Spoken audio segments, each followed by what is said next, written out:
정말 예민하다, 엄마. 민혁 씨한테 어떻게 말을 해?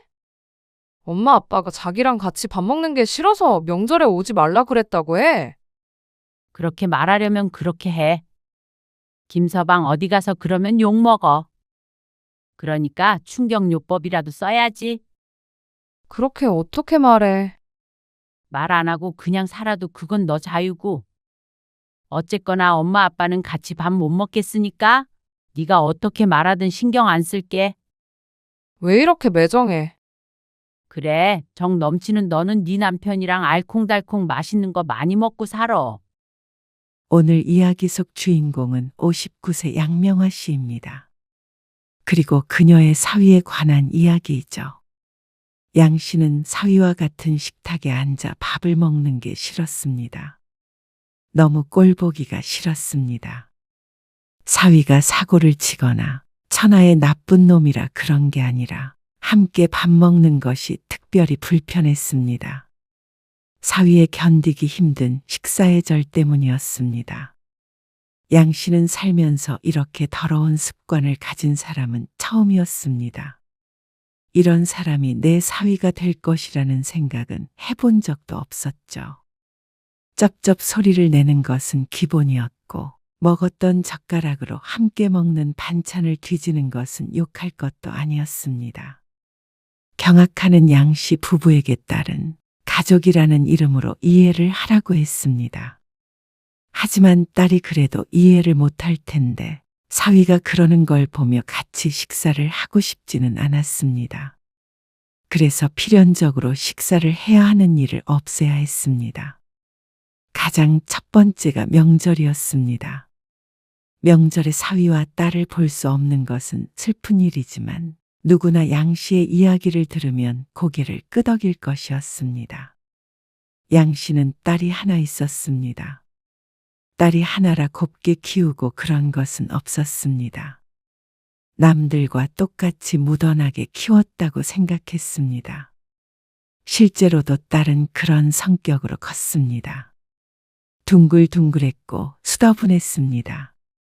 그래서 자라는 동안에도 큰 사고를 친 적이 없었고 속썩을 일도 별로 없었죠. 그런데 어쩌면 너무 털털하게 키운 것이 화근이었던 것 같기도 했습니다. 조금만 더 곱게 키웠다면 이런 일이 없었을까 싶었습니다. 딸은 30대가 되어 결혼을 하겠다고 했습니다. 성격이 좋아서 엄마 아빠도 마음에 들어 할 거야. 딸의 말을 듣자면 직장도 좋다고 했고 뭐 하나 부족한 게 없어 보이는 사위였습니다. 그래서 양 씨 부부도 딸의 결혼 소식을 반겼습니다. 당신은 안 서운해? 외동딸이 결혼한다고 그러면 아빠들이 서운해 한다던데. 아들 하나 더 생긴다고 생각하면 되지 않아. 그런가? 양 씨는 정말로 그렇게 생각했습니다. 그래서 딸이 사위를 데리고 인사를 오겠다기에 며칠 전부터 설레었습니다. 음식이 좀 부족할까? 지금도 식탁 주저앉으려고 해. 먹성이 좋대잖아. 아무리 먹성이 좋아도 그걸 어떻게 다 먹어? 양 씨가 식탁을 보며 고심하자 남편이 말렸습니다. 조금 과장을 보태자면 정말로 상다리가 부러질 듯 차려져 있었습니다. 처음 사위를 만나는 자리인이 정성을 다해서 차렸죠. 몇 분 뒤에 도착한 사위는 인상이 참 좋아 보였습니다. 덩치가 꽤나 있는 편이었는데 요즘 빼빼 마른 젊은이들보다는 훨씬 보기가 좋다고 생각했습니다. 김민혁이라고 합니다. 어서 와요. 양 씨 부부는 사위와 웃으며 인사를 나누었습니다. 이럴 게 아니라 일단 앉아서 먹으면서 얘기하자고. 남편이 식탁으로 모두를 이끌었습니다. 양 씨는 국자 등을 챙겨서 마지막으로 자리에 앉았습니다. 사위가 설레는 표정으로 양 씨에게 말했습니다. 이걸 다 직접 차리신 거예요? 뭘 좋아할지 몰라서 이것저것 해봤어요. 아, 매운탕 좋아한다면서요? 네, 엄청 좋아합니다. 딸에게 미리 들어 매운탕을 준비했습니다. 사위는 거의 침을 흘릴 것 같은 표정으로 식탁을 뚫어져라 보고 있었습니다. 남편이 식사하자고 말하자 사위가 얼른 젓가락을 들었습니다. 음식이 입에 맞을까 걱정되어 양 씨가 사위를 유심히 지켜보았습니다. 무엇을 좋아하는지도 눈여겨보려고 했는데 그의 젓가락이 눈에 띄었습니다. X자로 교체된 젓가락이 음식을 집을 수 있을까 싶을 만큼 불편해 보였습니다. 양 씨는 딸의 젓가락질을 어려서부터 교육시켰지만 남의 젓가락질을 보고 지적할 만큼 경우가 없진 않았습니다. 물을 안 꺼냈네. 양 씨는 비어있는 물컵을 보고 물을 꺼내기 위해 잠시 자리에서 일어났습니다. 그런데 벼랑간 들리는 엄청난 소리에 놀랐습니다. 웬 국수를 먹는 소리가 들렸습니다. 그런 음식이 없는데 생각하며 뒤를 돌아보자 잡채를 라면 먹듯이 후루룩 들이키는 사위가 보였습니다. 요즘 유행한다는 먹방 같기도 했습니다. 소리가 어찌나 큰지 남편도 밥을 먹다가 말고 사위를 구경하고 있었습니다. 진짜 복스럽게 먹지 않아? 딸이 푼수처럼 말했습니다. 그렇게 큰 소리를 내며 먹는 걸 좋아하지는 않았지만 양 씨는 고개를 끄덕였습니다. 정성껏 차린 밥상인데 맛없어 하는 것보다는 훨씬 마음이 편했습니다. 사위는 너무 맛있다고 칭찬을 하며 누가 쫓아오는 것처럼 잡채를 흡입했습니다. 정말로 흡입했다는 말이 과언이 아닐 정도였습니다. 큰 접시에 담겨 있던 잡채가 순식간에 절반이 사라졌습니다. 천천히 먹어요. 양 씨의 말에 사위가 입에 든 잡채를 우물우물하며 이제야 배고픈 게 조금 가신다고 대답했습니다. 입안에 한가득 음식이 들어있어서 무슨 말인지 얼른 알아듣기가 힘들었습니다. 매운탕 덜어서 먹어요. 네. 잘 먹겠습니다. 냄새가 정말 좋네요. 여기. 국자 줄게요. 아닙니다. 저는 국자 잘 안 써요. 매운탕을 덜어 먹을 수 있는 빈 그릇이 각자 하나씩 있었고 양 씨가 국자를 내밀었습니다. 하지만 사위는 그 손길을 마다했습니다. 그러더니 밥 먹던 숟가락을 들어 냄비에 푹 담가 국물을 한술 떠먹었습니다. 당황스러운 기분으로 국자를 들고 있던 손을 내렸습니다. 진짜 솜씨가 좋으시네요. 캬하는 소리와 함께 엄지를 척하고 들어 보이는 사위에게 양 씨는 어색한 미소를 돌려주었습니다. 국자로 떠먹지. 양 씨의 말에 사위가 웃으며 고개를 저었습니다. 괜찮아요. 저는 이게 편해요. 그리고 설거지하기 편하잖아요. 그러면서 국물을 두세 번 더 떠먹었습니다. 제가 이렇게 가정적입니다. 그러면서 호탕하게 웃는 사위의 얼굴에다가 대고 아무 말도 할 수 없었습니다. 딸은 웃었고 남편의 표정은 양 씨와 비슷했습니다. 자꾸만 쪽쪽 빨아댄 숟가락을 냄비에다가 푹 담갔다 뺐다 하는데 비위가 상할 것 같았습니다. 남편도 매운탕이라면 자다가도 일어나서 먹는 사람인데 손을 대지 못했습니다. 사위는 그런 것에는 아랑곳하지 않고 매운탕을 독식하고 있었습니다. 제가 젓가락질을 잘못해서. 그러면서 매운탕 안에 있는 생선 살을 냄비 안에서 바르기 시작했습니다. 정말로 젓가락질에는 서툴러서 생선살이 깔끔하게 분리되지 않았고 매운탕은 분해된 살점들로 지저분해 보였습니다. 그런데도 매운탕을 좋아하는 건 사실이었는지 젓가락이 쉴 새 없이 냄비를 오갔습니다. 진짜 잘 먹지? 그러네. 딸은 양 씨의 심정이 어떤지는 모르고 양 씨에게 말했습니다. 아들을 보는 어머니 같은 미소를 지으면서 말이죠. 그 후로 남편은 매운탕에 손을 대지 않았습니다. 그리고 그건 양 씨도 마찬가지였습니다. 사위는 매운탕 냄비를 개인 그릇처럼 사용하고 있었습니다. 양 씨가 유별난가 했지만 아무리 생각해 보아도 이건 기본 상식이 아닌가 싶었습니다. 괜히 덜어먹는 그릇을 준 게 아닌데 말이죠. 초면에 냄비에 같이 숟가락, 젓가락을 담그기에는 양 씨의 비위가 그렇게 강하지가 않았습니다. 그리고 그게 끝이 아니었습니다. 사위는 젓가락을 사용하는 게 불편한지 대부분 반찬을 숟가락으로 떠먹었습니다. 감자볶음 같은 밑반찬은 숟가락으로 퍼올리려고 하니 자꾸만 미끄러지자 맨손을 이용해서 숟가락 위로 올려놓았습니다. 양 씨는 경악스러운 마음을 애써 숨겨야 했습니다. 그렇게 반찬을 집어먹고 또다시 숟가락을 쪽바는데 양 씨는 먹던 숟가락을 내려놓았습니다. 사위는 그 숟가락으로 흐트러진 반찬들을 접시 안쪽으로 수시로 모았습니다. 그게 버릇인 것 같았죠. 나름 깔끔해 보이려고 한 행동인 듯한데 참 식사의 절이 뭐 이러나 싶었습니다. 그렇게 사위의 숟가락이 지나간 반찬에는 도저히 젓가락이 가지가 않았습니다. 게다가 먹은 것도 없이 속이 더부룩해졌습니다.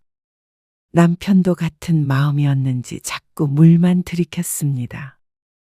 양 씨는 그동안 살면서 자신이 그렇게 까다로운 스타일은 아니라고 생각했습니다.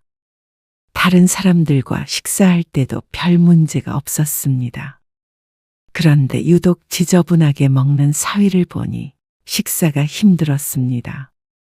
나중에 같이 식사를 하게 된다면 꼭 각자 그릇에 담아줘야겠다고 생각했습니다. 머릿속이 복잡했습니다. 하지만 결혼은 순탄하게 진행이 되었습니다. 그리고 이듬해 봄에 딸은 식을 올렸죠. 결혼하고 나서는 만날 일이 거의 없었습니다.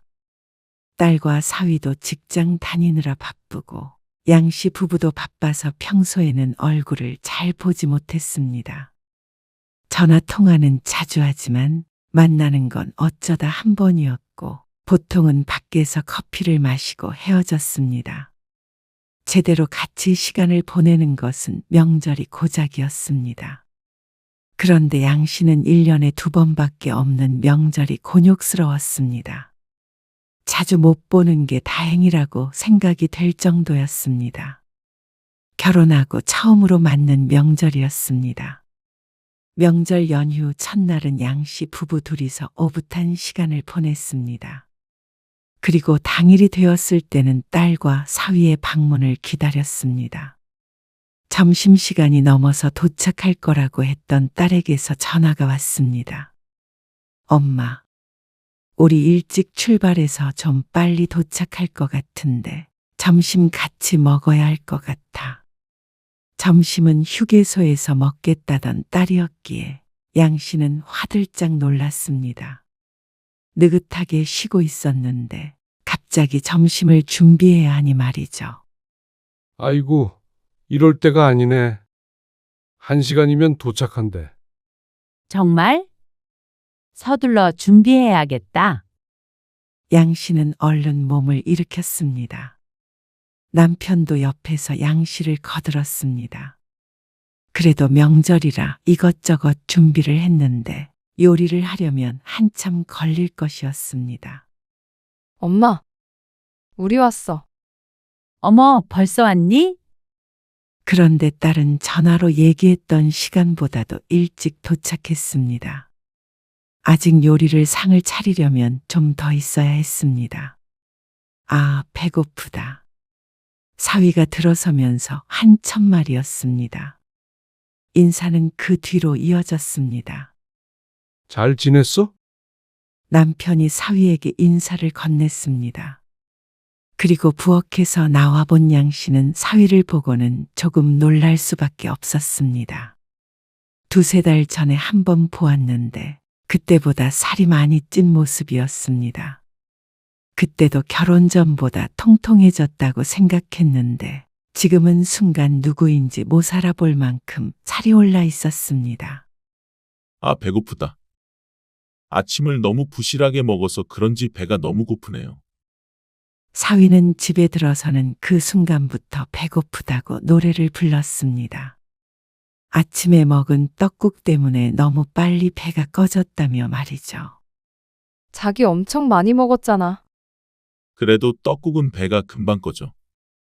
사위가 그러자 양 씨의 마음이 너무 조급해졌습니다. 잠깐만 기다려. 금방 밥 차리니까. 양 씨는 바쁘게 요리했습니다. 남편도 옆에서 분주하게 반찬을 놓았습니다. 식탁엔 밑반찬이 몇 개 차려져 있었습니다. 양 씨는 국을 끓이며 옆에서 고기를 볶고 있었습니다. 그런데 사위가 옆으로 오더니 수저통에서 숟가락과 젓가락 한 세트를 쏙 빼갔습니다. 양 씨가 의아한 표정으로 뒤를 돌아보았는데 사위가 밥솥에서 밥을 한 그릇 푸더니 자리를 잡고 앉았습니다. 아직 덜 됐으니까 거실에서 기다려. 식탁에 앉아서 기다리나 싶어서 양 씨가 말했습니다. 그런데 이어지는 사위의 행동에 양 씨의 얼굴엔 물음표가 떠 있었습니다. 혼자서 식사를 시작한 사위. 양 씨도 남편도 하던 일을 멈추고 사위를 쳐다보았습니다. 제가 배고픈 건 잘 못 참아서요. 에이, 기다렸다가 같이 먹지. 나는 어차피 오래 먹으니까 지금부터 먹고 있어야 속도가 맞아. 그러면서 웃는데 양 씨는 조금 기가 질리는 기분이었습니다. 남편이 그랬다면 숟가락을 빼빼섰을 텐데 사위라 잔소리를 하는 게 불편했습니다. 내 자식이 아니기 때문에 따끔하게 얘기하기가 어려웠죠. 남편도 당황한 듯 했습니다. 이런 경우는 처음이었습니다. 식사 준비하는 사람을 두고 혼자서 밥을 먹는다는 게 양 씨의 상식에서는 이해가 가지 않는 일이었습니다. 하지만 딸은 그런 사위를 두고 별 생각이 없는 듯 했습니다. 예의가 아니면 충분히 알 텐데 말이죠. 양 씨는 그냥 서둘러 밥을 차리자 싶었습니다. 손이 빨라졌습니다. 10분쯤 지나서 상이 다 차려졌습니다.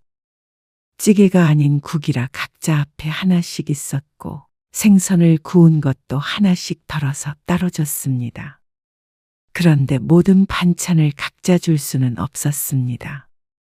한창 식사를 하던 사위는 양 씨가 마지막으로 놓은 접시를 보더니 젓가락을 뻗었습니다. 고추 장아찌였는데 한 입 베어 물더니 또다시 맛있다고 엄지를 세웠습니다.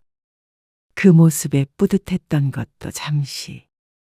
한 입 베어 문 고추를 다시 접시에 가지고 가서 양념을 묻히는 것에 얼굴에 실금이 갈 것 같았습니다.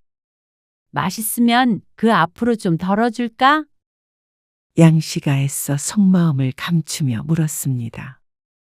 따로 줘야 할 것 같았는데 사위는 됐다며 웃었습니다. 또 설거지 얘기였습니다. 사위와 식사를 할 때마다 충격을 받는 듯했습니다. 별거 아니라고 생각할 수 있겠지만 양 씨도 스스로가 이렇게 비위가 약한 사람인지 처음 알았습니다. 그래도 가족이다 생각하자 싶었습니다. 그러면 더럽다고 핀잔하긴 해도 아예 안 먹지는 않을 테니 말이죠. 그런데 사위는 거기에서 그치지 않았습니다. 다 먹은 고추장아찌 꼭지를 자신의 앞에 두는 게 아니라 반찬이 담긴 접시 끝에 걸쳐 놓았습니다. 이게 무슨 일인가 싶었습니다. 꼭지가 깨끗하게 떼진 것도 아니었고 고추에 이 자국이 그대로 있는 상태였습니다. 양 씨가 조심스럽게 꼭지를 집어다가 식탁에 두었습니다. 혹시나 실수였나 싶었지만 그 다음도 또 그 다음도 똑같은 행동을 했습니다. 그러면 다른 사람들은 그 반찬을 어떻게 집어먹으라는 것인지 몰랐죠. 그쯤 되자 사돈네에서 어떻게 가르쳤나 하는 생각이 들 수밖에 없었습니다. 너무나도 당연하다는 듯한 행동을 보면 어려서부터 그렇게 해왔던 것 같았습니다. 장모님은 왜 고기를 안 드세요? 먹고 있어. 사위의 말에 양 씨가 고기 볶음을 집어서 입에 넣었습니다. 그런데 사위가 고개를 저으며 대꾸했습니다. 그 고기 말고요. 국에 있는 고기요. 소고기잖아요. 아, 보라 엄마는 물에 빠진 고기는 잘 안 먹어. 정말요? 맛있는데. 잘 안 먹게 되네. 앞에 놓인 소고기 묵국을 양 씨가 숟가락으로 휘저으며 말했습니다. 소고기를 피해서 뜬다고 떴는데 몇 점 들어 있었죠. 그러자 사위가 아깝다며 숟가락을 입에 문 채로 말했습니다. 그리고 말릴 새도 없었습니다. 그럼 고기는 제가 먹을게요. 저는 좋아해요. 그러더니 입에 있던 숟가락으로 양 씨의 국그릇에 있던 소고기를 건졌습니다. 두세 점을 건지기 위해서 이리저리 숟가락이 국 속을 왔다 갔다 했습니다. 입맛이 뚝 떨어졌습니다. 남편은 눈을 질끈 감았죠. 나름 친근함의 표현인 것 같기는 했지만 너무 놀랐습니다. 양 씨는 다시는 국에 숟가락을 넣지 않았습니다. 양 씨는 일찍 젓가락을 놓았습니다. 그러자 폭격이라도 맞은 듯한 식탁이 눈에 들어왔습니다. 이 반찬에 양념이 저 반찬에 묻어 있었고 저 반찬이 또 이 반찬 안에 들어가 있었습니다. 숟가락으로 맛있게 반찬을 퍼먹는 사위는 아무것도 모른 채로 열심히 식사 중이었습니다. 정점은 식사가 거의 끝나갈 때쯤이었습니다.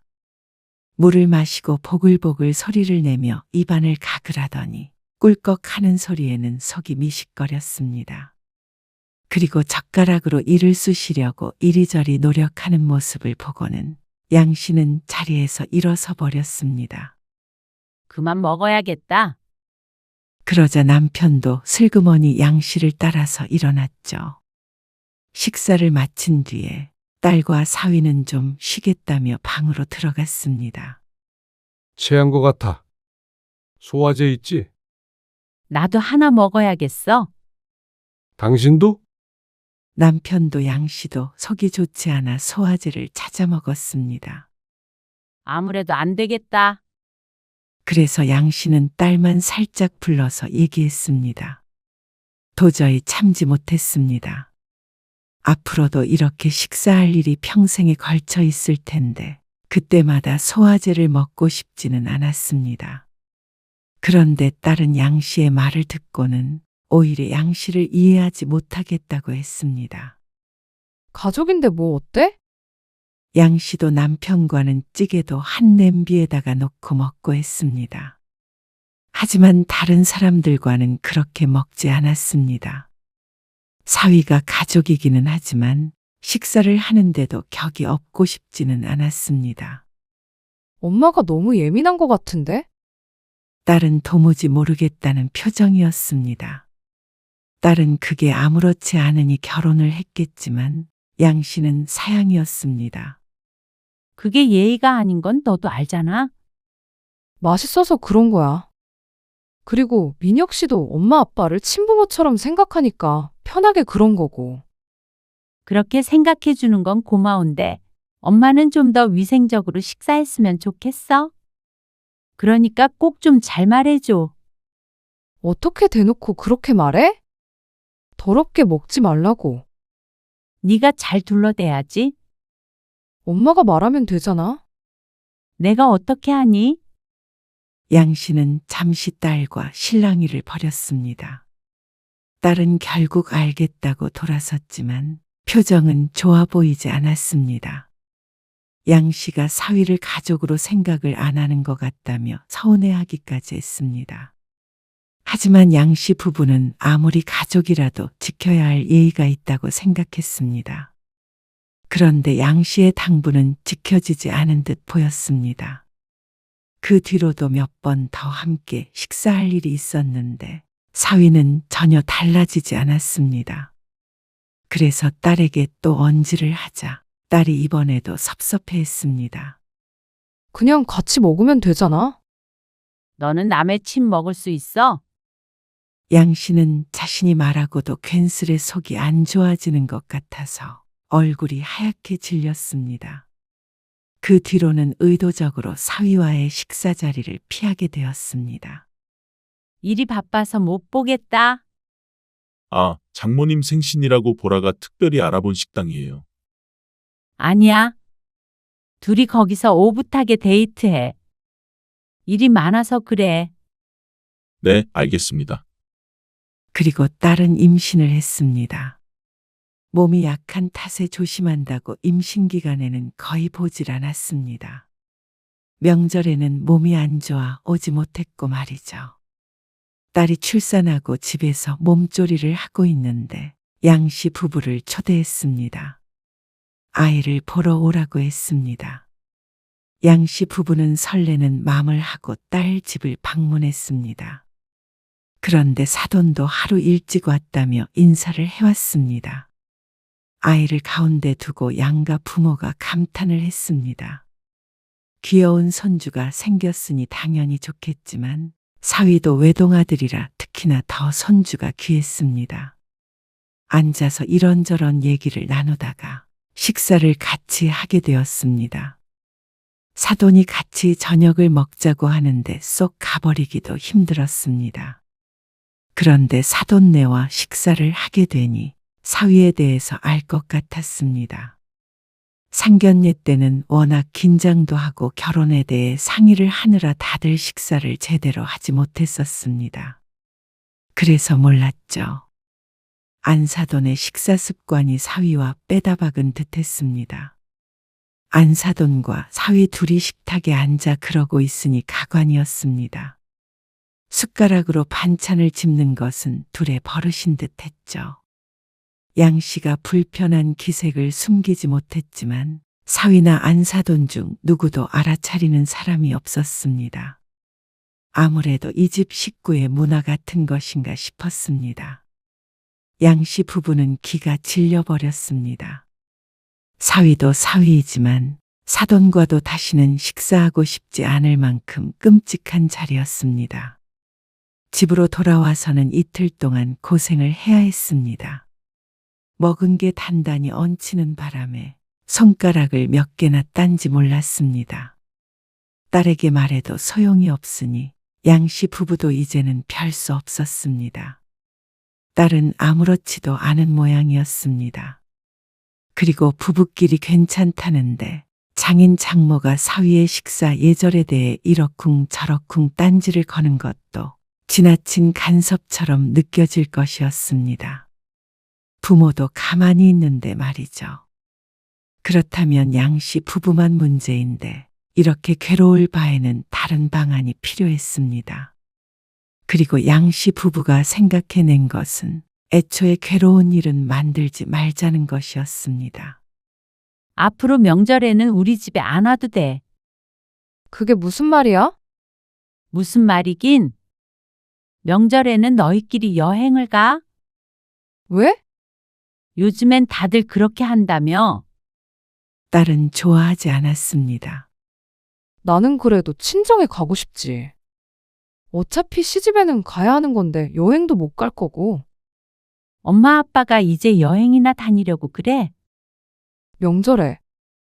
그래? 왜 굳이 명절에 여행을 가? 그래도 하나밖에 없는 자식인데? 명절에라도 시간 많이 보내야 하는 거 아니야? 명절에 오지 말란 소리에 딸이 서운해했습니다. 만나더라도 그러면 카페에서 보자. 그러자 딸도 의아함을 느낀 듯 했습니다. 음식하는 거 힘들어서 그래? 딸이 하도 캐묻자 양씨도 솔직하게 얘기했습니다. 전에도 얘기했잖아. 같이 밥 먹는 게 힘들다고. 아, 민혁 씨 때문에? 그래? 아무리 그래도. 그래서 명절에도 오지 말라고 해? 그 정도로 괴롭다니까? 아니, 뭐 그런 거 가지고 그래. 엄마는 내가 먹던 거 못 먹어. 너랑 사위는 다르고. 설령 네가 먹던 거라도 엄마가 왜 먹어야 해? 너무 차가운 거 아니야? 식사는 못하니까 너희끼리 시간을 보내든지 아니면 카페에서 차를 한 잔 마시든지 하자. 아니, 너무하네. 너무한 건 너야. 너도 똑같아? 너는 그래도 그런 예절을 아는 줄 알았더니 너도 모르는 것 같아. 어떻게 남편이 그러는데 고쳐줄 생각을 안 해? 딸에게 누누이 얘기했지만 사위는 여전히 고칠 생각도 없어 보였습니다. 말은 해봤어? 돌려서 말하긴 했는데. 원래 그게 습관인데 어떻게 금방 고쳐? 몰라. 고쳐지면 그때 얘기해. 그러면 같이 밥 먹는 거는 다시 생각해 볼 테니까. 엄마는 손주도 안 보고 싶어? 손주 보고 싶으면 손주만 보면 되지. 밥은 같이 못 먹겠다. 정말 예민하다, 엄마. 그렇게 생각한다고 해도 어쩔 수 없었습니다. 사위가 밥 먹는 걸 보기가 괴로우면 그런 자리를 안 만들면 됐습니다. 밥 먹을 때 빼고는 문제가 없는 사위였으니 말이죠. 민혁 씨한테 어떻게 말을 해? 엄마 아빠가 자기랑 같이 밥 먹는 게 싫어서 명절에 오지 말라 그랬다고 해. 그렇게 말하려면 그렇게 해. 어디 가서 그렇게 하면 욕 먹어. 그러니까 충격요법이라도 써야지. 그렇게 어떻게 말해? 말 안 하고 그냥 살아도 그건 너 자유고. 어쨌거나 엄마 아빠는 같이 밥 못 먹겠으니까 네가 어떻게 말하든 신경 안 쓸게. 왜 이렇게 매정해? 정 넘치는 너는 네 남편이랑 알콩달콩 맛있는 거 많이 먹고 살아. 딸은 계속해서 투덜댔지만 양 씨도 어쩔 수가 없었습니다. 딸이나 사위가 바뀌지 않는다면 양 씨 부부가 멀어질 수밖에 없었죠. 장모님, 여행을 가신다고요? 아, 그래? 둘이 여행 가려고? 네, 잘 다녀오세요. 다음 명절에 뵐게요. 아, 김서방. 앞으로 명절마다 여행 가기로 했으니까 김서방도 보라랑 같이 시간 보내. 정말요? 그래? 네, 뭐. 알겠습니다. 딸은 사위에게 솔직하게 얘기하지 않은 듯 했습니다. 그것도 딸의 선택이기에 양 씨는 왈가왈부하지 않기로 했습니다. 다만 앞으로 사위와의 식사는 없을 뿐이겠죠. 그런 양 씨 부부를 딸은 차갑다고 했지만 또다시 그런 괴로운 식사는 하고 싶지 않았습니다. 언젠가 사위가 바뀔 수는 있겠지만 적어도 그때까지는 명절이고 언제고 사위와 함께 밥을 먹는 일을 없을 것이었습니다.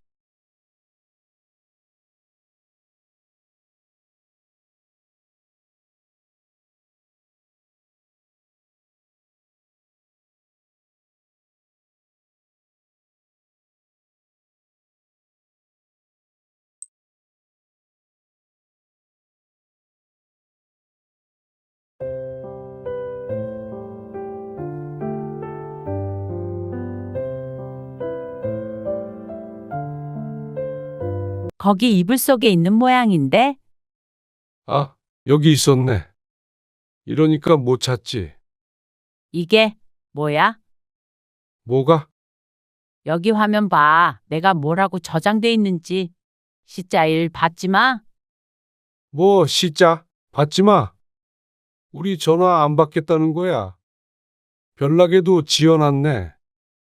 오늘 이야기 속 주인공은 62세 심수영 씨입니다. 그리고 그녀의 아들과 며느리에 관한 이야기이죠. 심 씨는 며느리를 친딸처럼 대한다거나 며느리가 자신을 친엄마처럼 대해주길 기대하지 않았습니다. 애초에 그게 될 거라고 생각하는 꿈에 부풀어 있는 심호도 아니었습니다.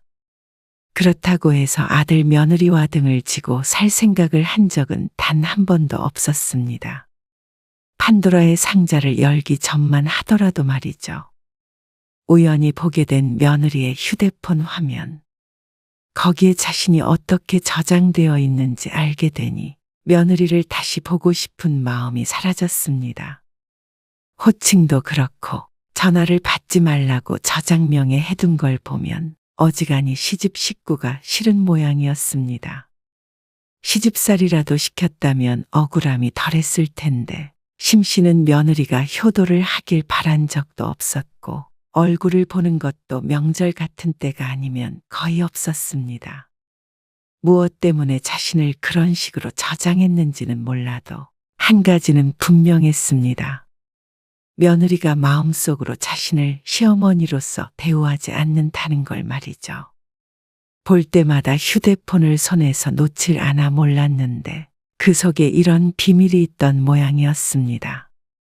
누군가 볼 수 있는 이름이 그렇게 되어 있다면 아마 가족이나 친구와 심 씨에 대한 험담을 하고도 남을 것 같았습니다. 그렇게 시자가 싫다면 심 씨도 더 이상 며느리를 며느리로서 대접할 필요가 없었습니다. 아들 며느리에게 주었던 것도 도로 가져오면 그만이었습니다. 그게 설령 현재 살고 있는 집이라고 하더라도 말이죠. 심 씨는 아들만 하나 있었습니다. 30 중반인 아들은 3년 전에 3살 연하의 배우자를 만나 결혼을 했습니다. 1년 정도의 연애 끝에 결혼을 하겠다고 했을 때 심 씨도 남편도 반겼습니다.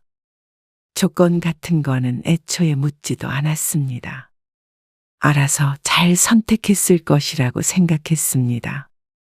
그래서 상견례에서는 무척 당황할 수밖에 없었습니다. 심 씨 부부는 애초에 아들이 결혼할 때 따로 지원을 해줄 생각은 없었습니다. 남들보다 공부를 오래 시켰고 그만큼 뒷바라지를 해줬기 때문에 그 정도면 부모로서의 역할은 충분하다고 생각했습니다. 그래서 아들이 대학을 졸업하고 난 뒤로부터는 용돈을 준 적도 없었죠. 그리고 아들도 그걸 당연히 알고 있었고 납득했습니다. 그래서 결혼을 진행할 때 그 점은 충분히 설득이 된 줄 알았죠. 집이 없이 어디서 살아요? 그럼? 집 없이 살지는 않겠죠?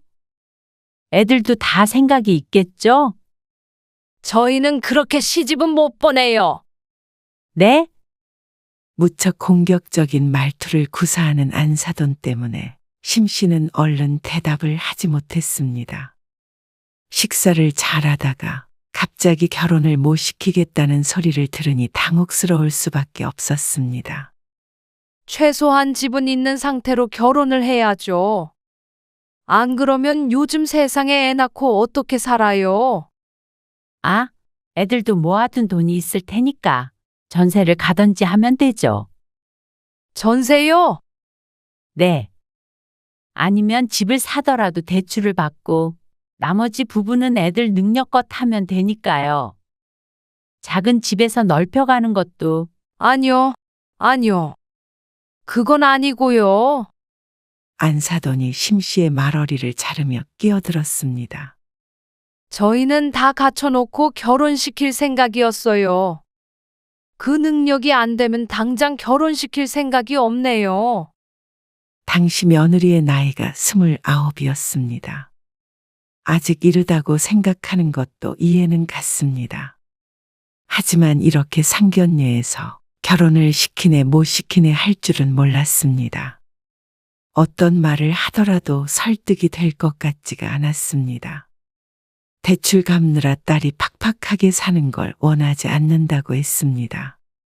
그런데 더욱 황당한 점은 그 말에 저희가 반씩 보태서 집을 사주자가 아니었습니다.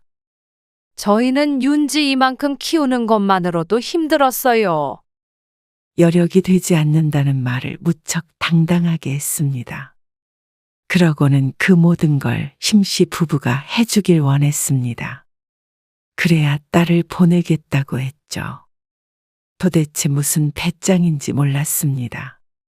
결혼을 시키기 싫으면 말라는 식의 모멸감이 느껴지기까지 했습니다. 못난 아들을 사정사정해서 장가 보내는 것도 아니고 심 씨의 아들도 부족할 것 하나 없는 입장이었는데 말이죠. 심 씨는 아들을 쳐다보았습니다. 아들도 들은 바가 없는지 심 씨처럼 심란한 표정이었습니다. 그나마 그건 다행이라고 생각했습니다. 아들도 같은 생각이면 답이 없다고 생각했으니 말이죠. 상견례는 어영부영 끝났습니다. 그리고 심씨 부부가 아들에게 물었습니다. 너는 이런 결혼을 꼭 해야겠냐? 아들이 말없이 고개를 숙였습니다. 괴로운 표정에 심씨도 짙은 한숨만 나왔습니다. 제가 윤지랑 얘기해서 잘 해결해 볼게요. 그래? 심씨는 달리 해줄 말이 없었습니다. 아들이 잘 해결해 본다고 하니 현명한 방향으로 잘 결정했으면 했습니다. 그쪽 부모를 설득한다면 오늘의 일은 잊고 결혼시킬 마음이 있었습니다. 하지만 아들은 누구도 설득하지 못했습니다. 결국 울며 심씨 부부를 설득하려 찾아왔을 뿐이었습니다. 저 윤지 아니면 안 돼요. 그래서 집을 사달라는 말이야? 아들은 말이 없었고 그 뜻은 긍정이었습니다. 심씨 부부는 밤새 잠도 못 자고 고민을 했습니다. 그쪽의 뻣뻣한 협박에 응하고 싶은 마음은 없었습니다. 하지만 아들이 그토록 원한다는데 부모로서 고민이 안 될 수가 없었습니다. 그렇게 일주일가량 심씨 부부는 고심했습니다. 그리고 결론을 내렸습니다. 그럼 그 빌라를 정환이네 줘. 심씨 부부가 5년 전에 매입했던 빌라가 있는데 나중에 올라가서 직접 살려고 전세를 주다가 최근에 리모델링을 하고 비워놓은 집이었습니다.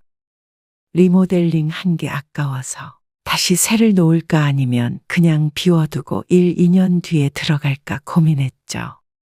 아들네가 사는 지역이 심씨 부부가 젊었을 적 살던 동네라 노후를 그쪽에서 보낼 계획이었습니다. 월세를 받아도 쏠쏠하겠지만 아들이 그게 아니면 결혼을 못한다고 하니 내주자 싶었습니다. 감사해요. 그냥 가져가진 않을게요. 아들이 집을 마련하기 위해 모아둔 돈을 심씨에게 주겠다고 했습니다. 그걸 받아도 집값에는 한참 못 미쳤습니다. 하지만 심씨는 굳이 사양하지 않았습니다. 명의는 천천히 옮겨주기로 했습니다. 아들은 그렇게 결혼을 했고 심씨 부부는 상견례 때의 일은 잊기로 했습니다. 사돈네를 따로 만날 일도 별로 없을 테니 말이죠. 며느리에게도 그날의 일은 언급하지 않았습니다. 저들이 좋아서 결혼을 했고 심씨 부부도 도와줄 여력이 되니 도와줬기 때문에 이제는 다 정리가 된 문제라고 생각했습니다. 그런데 아들이 결혼하고 몇 달 뒤에 지나가는 말로 이야기했습니다.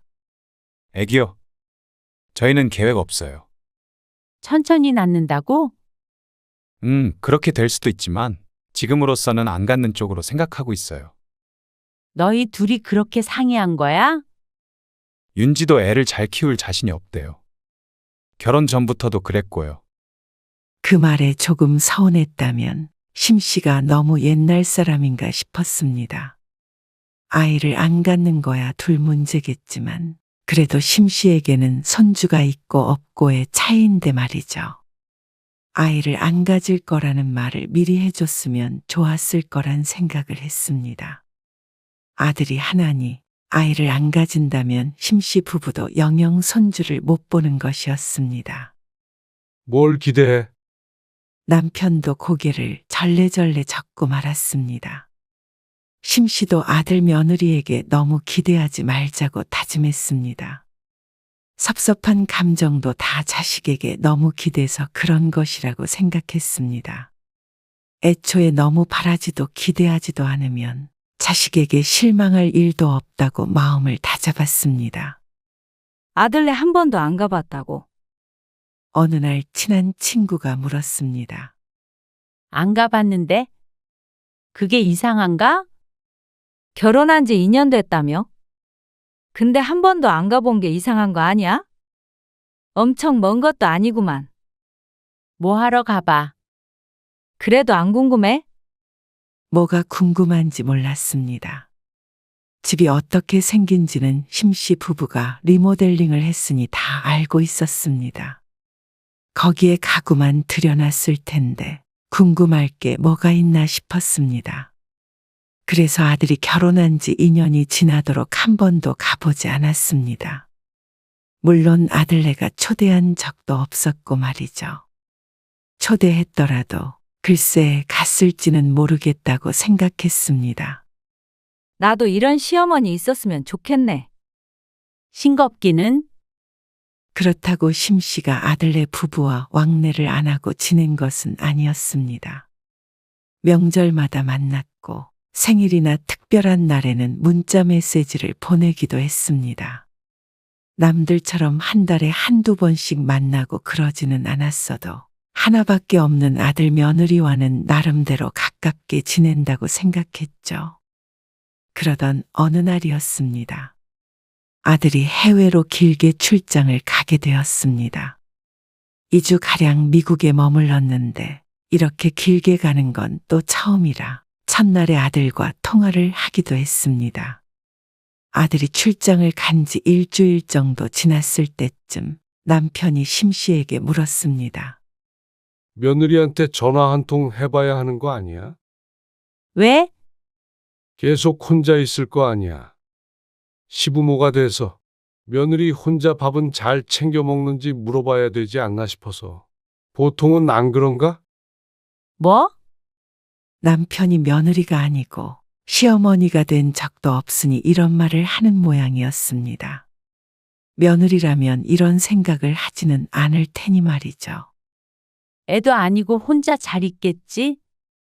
괜히 전화하면 더 불편해.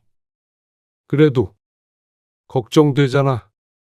정환이가 알아서 잘 챙기겠지 뭐. 심씨는 남편의 걱정에도 며느리에게 전화하지 않았습니다. 그동안 전화통화를 한 적도 거의 없고 용건이 있을 때 문자 메시지 몇 번 보냈던 게 다였습니다. 그런데 아들이 출장에 갔다고 며느리에게 전화하는 것도 조금 웃기지 않나 싶었죠. 그런데 이틀 뒤에 뉴스를 보고는 심씨도 걱정을 안 할 수가 없었습니다. 어머나, 저기 정환이네 집 근처 아니야? 맞네. 뉴스에서 흘러나온 소식이 충격적이었습니다. 아들이 사는 동네에서 살인사건이 일어났는데 대낮에 흉기로 사람을 셋이나 찌르고 범인이 달아나 지금까지도 잡지 못했다는 말이었습니다. 그 부근에서 일면식도 없는 행인을 1시간 간격으로 공격했다는데 지금도 어디에선가 누군가를 위협하고 있을지도 몰랐습니다. 저걸 왜 못 잡아? 요즘 세상에 남편이 격앙된 목소리로 말했습니다. 순간 심씨 부부는 며느리가 떠올랐습니다. 범인이 다녀갔다는 마트가 며느리가 있는 빌라와 걸어서 불과 5분밖에 떨어지지 않은 곳이었기 때문이었습니다. 아주 잘 아는 동네였습니다. 며느리는 퇴근해서 집에 있을 시간이긴 한데 퇴근 시간에 별일이 없었는지 연락을 안 해볼 수가 없었습니다.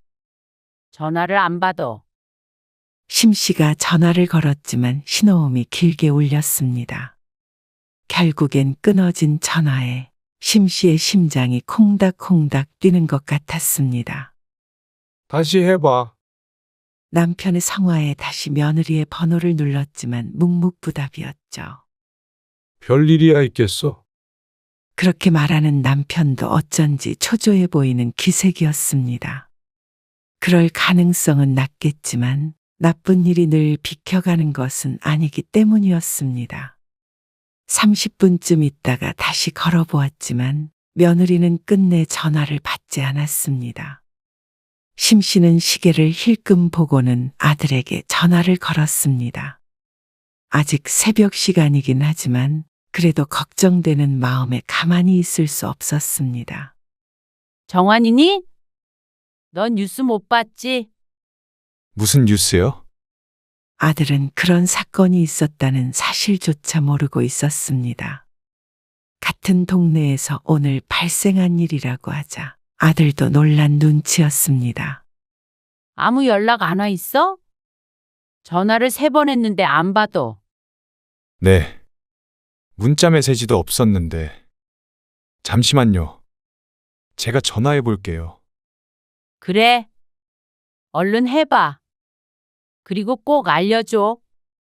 그렇게 심 씨는 아들과 전화를 끊었습니다. 그렇게 다시 아들 전화를 기다리는 5분이 참 길게 느껴졌습니다. 그런데 다시 걸려온 아들의 전화를 받고는 또 다른 의미로 놀라야 했습니다. 윤지 집에 잘 있대요. 그 일도 모르고 있던데요. 문 잘 잠그라고 했어요. 내일도 주말이니까 집 밖으로 안 나간대요. 바로 며느리와 통화가 된 모양이었습니다. 안심이 되는 한편 조금 황당했습니다. 부재중 전화가 그렇게 찍혀 있을 텐데 다시 연락도 안 주나 싶었습니다. 심 씨가 인상을 찌푸렸는데 그걸 보기라도 한 사람처럼 아들이 말했습니다. 아, 그리고 엄마 전화는 윤지가 모르는 번호라서 일부러 안 받은 거래요. 뭐? 윤지가 원래 모르는 전화는 잘 안 받거든요. 원래 그러고 말고가 중요한 게 아니었습니다. 모르는 번호라는 게 중요한 말이었죠. 윤지는 내 번호도 모른대. 그러자 아들이 뜨끔한 듯이 다급히 변명했습니다. 아, 별로 연락할 일이 없으니까. 그래서 저장하는 걸 깜빡했나 봐요.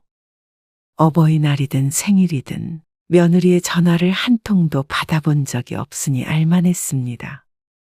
하지만 그렇다고 하더라도 문자 메시지를 보낸 적도 있었고 결혼할 당시에 통화도 한 적이 있었는데 한 번도 저장할 생각을 안 했는지 황당했습니다. 아니면 이렇게 며느리가 시어머니 전화번호를 저장하지 않는 경우가 흔한가 싶었습니다. 요즘 사람들의 문화 같은 건가 의아했죠. 제가 저장하라고 했어요. 앞으로 연락도 자주 하고요. 아들의 말을 들어보면 요즘 사람들의 문제는 아닌 듯 했습니다. 어쨌거나 별일 없다는 말이지? 네. 아무 문제 없대요. 그래, 잡힐 때까지 어디 나가지 말고 조심하라고 그래. 그러고는 전화를 끊었지만 찜찜함만 남았습니다.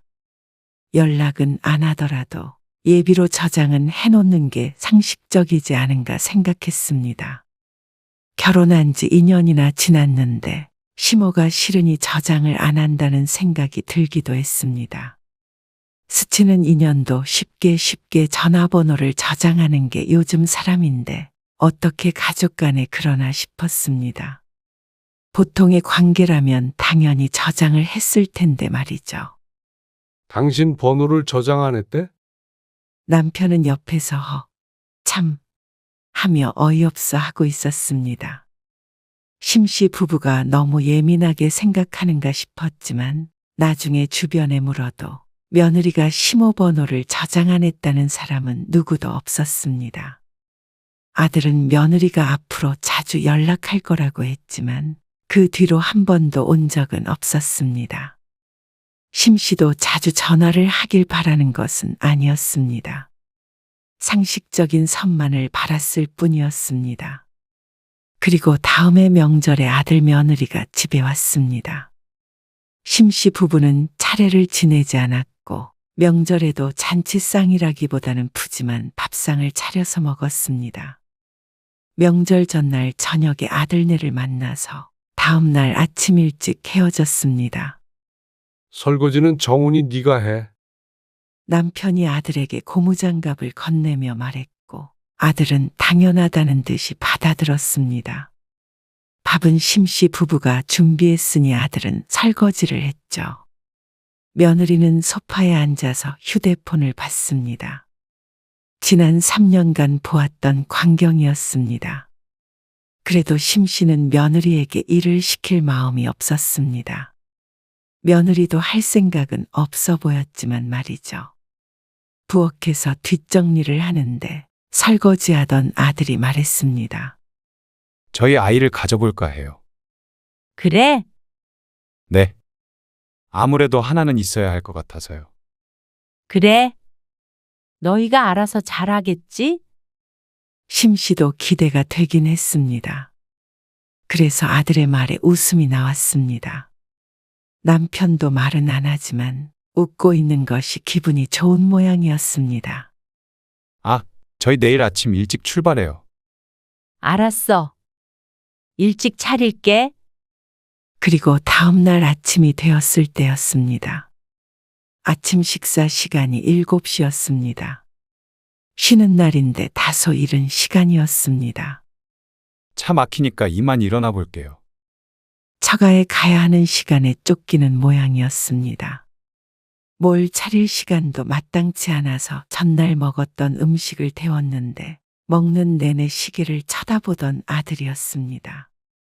며느리가 옆구리를 쿡 찌르자 로봇 마냥 자동으로 아들의 엉덩이가 떼졌습니다. 그래. 어서 가봐.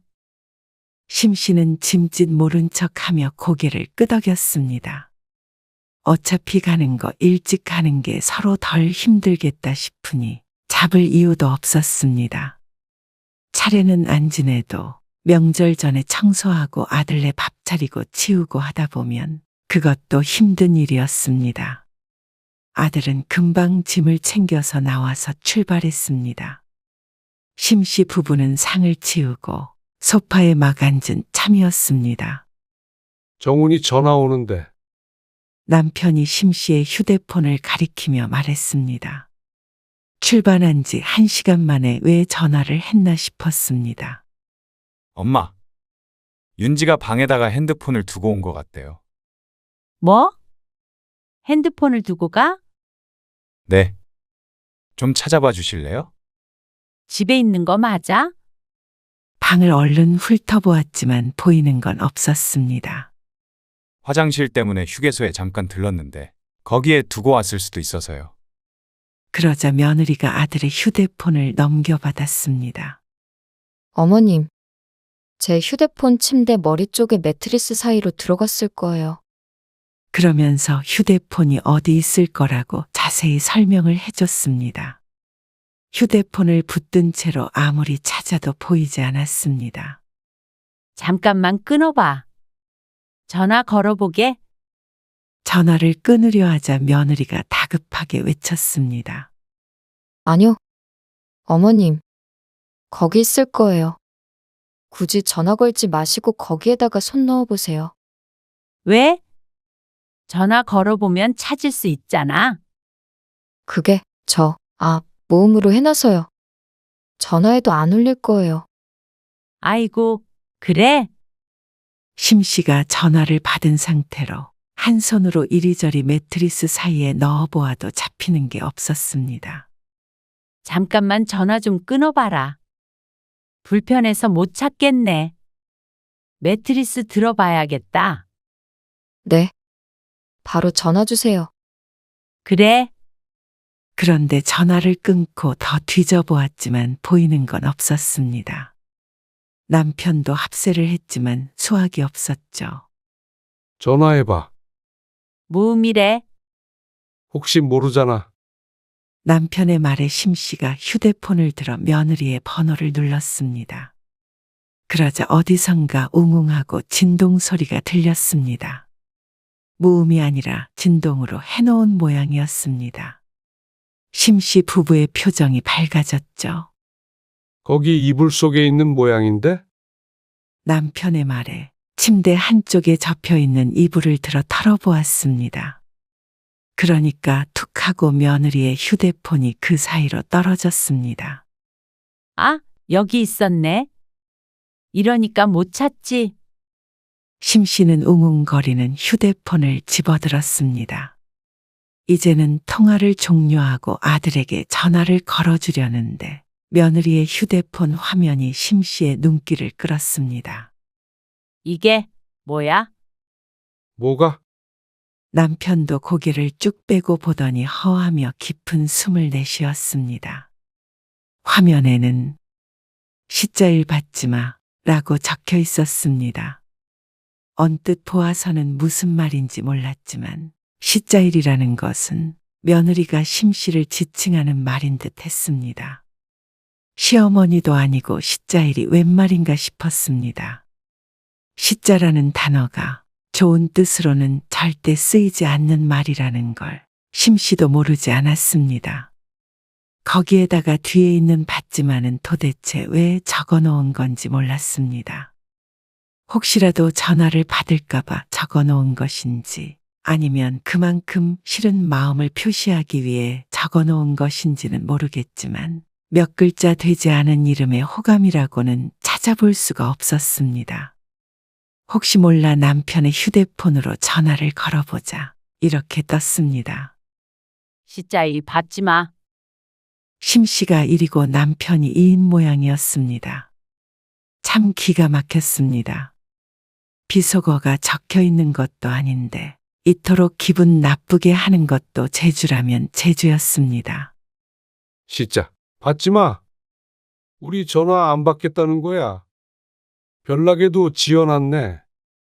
남편이 혀를 찼습니다. 그치만 얼굴 빛이 무척 좋지 않았습니다. 어젯밤에 아들네가 아이를 갖기로 했다며 좋아하던 그 모습과는 무척 상반된 모습이었습니다. 그리고 심씨도 크게 다르지 않았습니다. 표정 관리가 잘 되지 않았습니다. 며느리의 머릿속을 본의 아니게 엿본 기분이었습니다.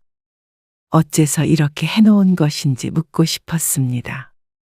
그때 심씨의 휴대폰이 울리며 화면에 내 아들이라는 이름이 떴습니다. 여보세요? 찾으셨어요?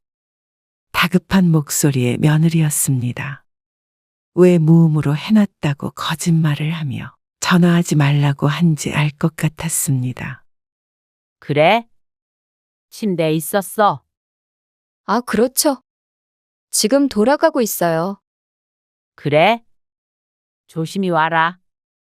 어차피 아들네가 집으로 오고 있다고 하니 별말은 하지 않았습니다.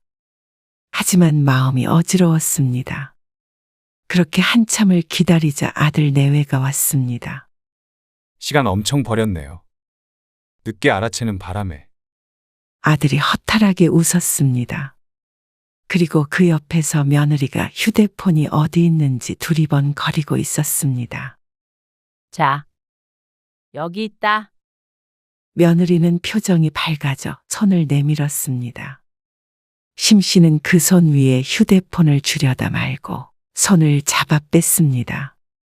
아들 며느리가 어리둥절해 하는 사이에 심씨는 자신의 휴대폰을 들어 며느리에게 전화를 걸었습니다. 그러자 며느리의 얼굴 빛이 하얘졌습니다. 아들은 이게 무슨 일인가 싶어 쳐다보다가 며느리의 휴대폰 화면을 발견했습니다. 그걸 뚫어져라 쳐다보더니 갑자기 고개를 휙 돌려 며느리를 쳐다보았죠. 윤지야, 오빠, 그게 아니고. 며느리가 뭐라고 하려고 하자 심씨가 먼저 입을 열었습니다. 네 아빠는 시자이로 되어 있더라. 받지 말라고도 써 있고. 우리 이름이 참 길다. 그렇지? 엄마. 심씨의 말에 아들이 어쩔 줄 몰라 했습니다. 적어도 아들이 알고 있었던 건 아닌 듯 했습니다. 전화번호를 저장하고 나서 한 번도 전화를 한 적이 없으니까 저장한 며느리만 알고 있었을 것이었습니다. 혼자서 그걸 볼 때면 얼마나 재미있었을까 싶었습니다. 그 비밀을 심씨가 알게 됐으니 무척 유감이었습니다. 아니, 제가 전화 걸지 마시라고. 그래? 그게 네가 하고 싶은 말이야? 그러자 며느리는 다시 입을 다물었습니다. 이 이름이 무슨 뜻인지는 말 안 해도 대충 알 것 같으니까 굳이 묻지는 않을게. 그런데 우리가 너한테 뭐 잘못한 거라도 있니? 그 말에 며느리가 입술을 꼭 깨물더니 고개를 숙였습니다. 심씨는 아들이 돌아오는 그 시간 동안 아무리 생각해 보아도 없는 것 같았습니다. 애초에 접점이 많아야 서운한 일도 있을 텐데 맹세코 심씨는 며느리에게 시집살이 비슷한 것도 시킨 적이 없었습니다. 전화를 안 한다고 뭐라고 한 적도 없었고 왜 안 오냐 아니면 왜 초대를 안 하냐 투정한 적도 없었습니다. 이 이상 어떻게 해야 하는지 알 수가 없었습니다. 그래도 나름 잘 지내는 사이라고 생각했었는데 그건 심심한의 착각이었던 것 같았습니다. 윤지야, 얘기 좀 해봐. 오해가 있었던 거 아니야? 오해라고 하기에는 너무나도 명백했습니다. 그리고 남편의 이름도 보여주니 아들이 절망스러운 표정을 지었습니다. 더 이상 물러날 데가 없다고 생각했는지 며느리가 그제서야 입을 열었습니다. 저희 결혼할 때 처음부터 집 안 해주신 것도 서운했고요. 그 말을 시작으로 며느리는 심 씨에게 서운했던 것들을 하나하나 꺼냈습니다. 그런데 그 내용이 참 황당했습니다. 집을 해줄 때부터 잡음이 있었던 것도 서운했고, 남들처럼 신혼여행비 안 대준 것도 서운했고, 심 씨 부부는 먹고 살만한 것 같은데 자식에게 베풀지 않는 것 같아서 섭섭했다고 했습니다. 그래서 부모가 부모 노릇을 안 하는데 자식도 자식 노릇을 해야 하나 싶어서 전화도 안 했다고 했습니다. 부모 노릇이라는 단어를 쓴 건 아니었지만 결국엔 그 말이었습니다. 그래서 시부모가 미워서 그렇게 저장했다는 며느리. 대부분 돈에 관해 서운한 것이었습니다. 참 기가 막혔습니다. 집을 줬는데 그 이상 어떻게 하라는 것인지 몰랐습니다. 그리고 아들 능력 있게 키운 것도 결국엔 심씨 부부가 노력한 결과나 마찬가지였습니다. 그만큼 키워내는 데는 심씨 부부가 번 돈의 상당 부분이 들어갔으니 말이죠. 그렇게 잘 키워서 결혼시켰더니 뭐가 그렇게 불만족스러운가 몰랐습니다. 그러고 보니 상견례 때 알아봤어야 했습니다. 그 부모를 보면 자식을 아는 것인데 왜 그걸 모르고 따로 생각했는지 후회됐습니다. 안사돈의 뜻이 며느리의 뜻이었을 텐데 말이죠. 그러니 아들도 결국 설득하지 못하고 심씨 부부에게 부탁을 했던 것이었습니다. 심씨가 너무 순진했습니다. 그렇게 하면 모든 게 다 순탄하게 풀릴 거라고 생각했습니다. 그런데 더 많은 걸 받지 못해서 시부모가 미웠다는 며느리를 어떻게 해야 할지 몰랐습니다. 며느리 마음을 돌리려면 앞으로라도 한없이 퍼주어야 맞는 것인지 기가 차서 말도 잘 나오지 않았습니다. 그래서 시집이랑 그냥 거리를 두고 살아야겠다 생각했다고? 며느리는 잠시 망설이다가 대답했습니다. 네, 아니지. 너한테는 시집이 아니라 시자지. 어머님. 그래? 말 잘했다. 거리를 두고 살아야 서로 평화롭지. 그치?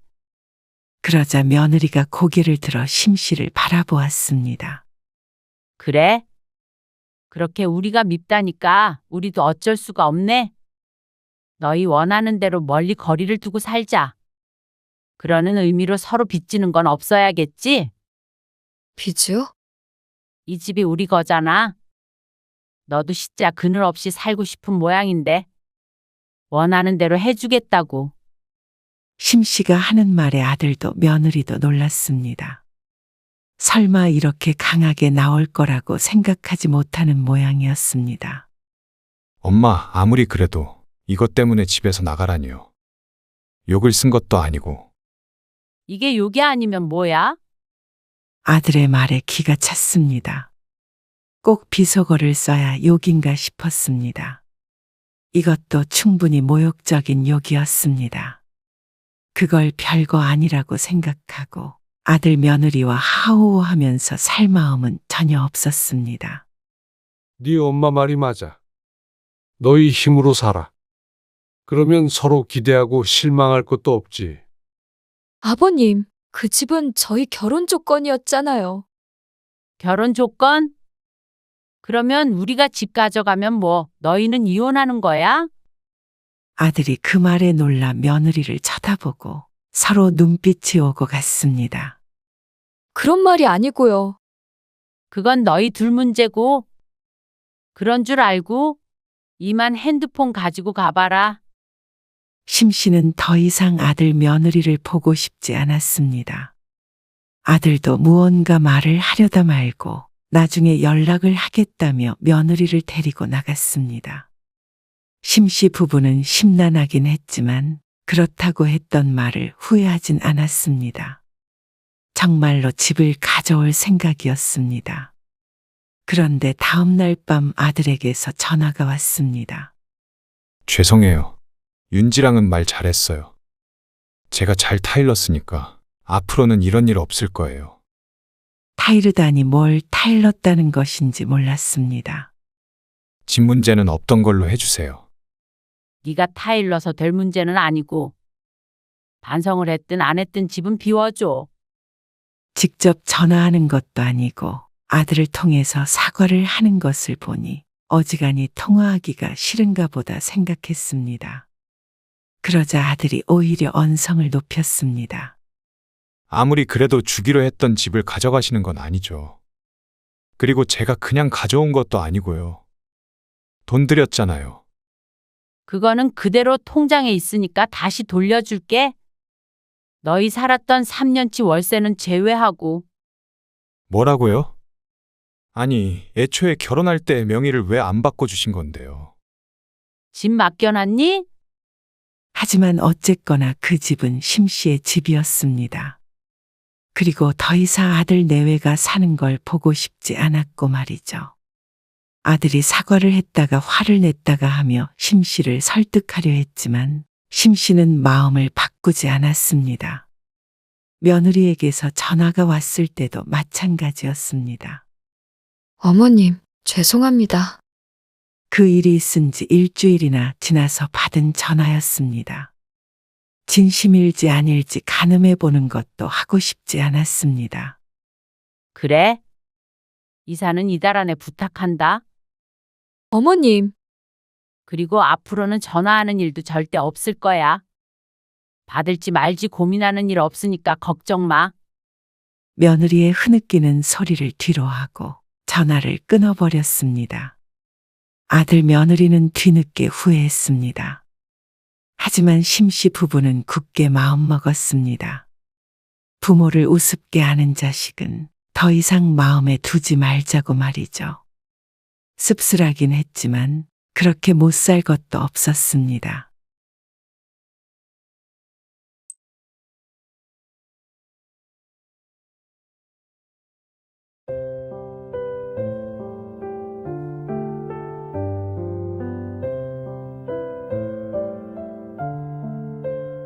전기세만 30만 원 넘게 나왔어요.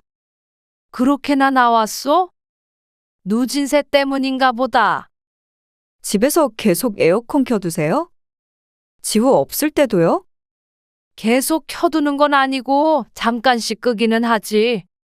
어머님, 그러면 저희 집은 거의 24시간 에어컨이 돌아가는 거잖아요.